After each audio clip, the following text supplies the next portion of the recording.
사법행정권 남용 의혹과 관련한 법원행정처 내부 문건이 어제 공개가 되면서 논란이 커지고 있습니다. 외부에서는 검찰 수사를 촉구하는 목소리가 높아지는 가운데 법원 내부에서는 중견법관들을 중심으로 신중론이 제기되면서 의견이 엇갈리고 있습니다. 취재 기자 연결해 보겠습니다. 신지원 기자. 네, 서울중앙지방법원입니다. 이 상고법원을 도입하기 위해서 대법원이 어떤 일을 했느냐, 이게 지금 의혹의 중심이었는데요. 이번 문서 공개로 새롭게 드러난 부분이 있습니까?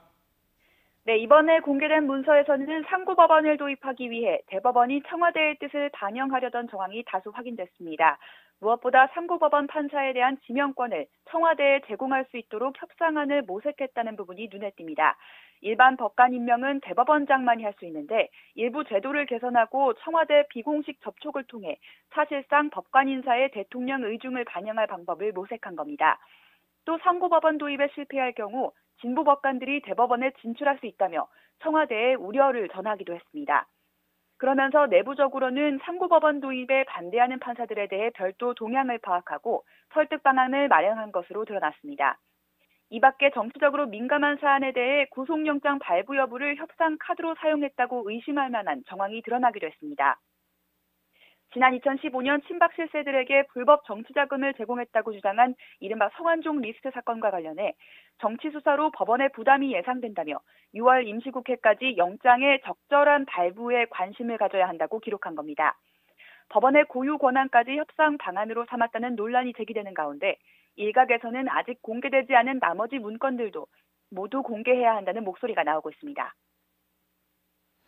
네, 이 법원 외부에서는 진상 규명을 위해서 수사가 필요하다, 이런 의견이 많은데요. 법원 내부 반응 어떻습니까?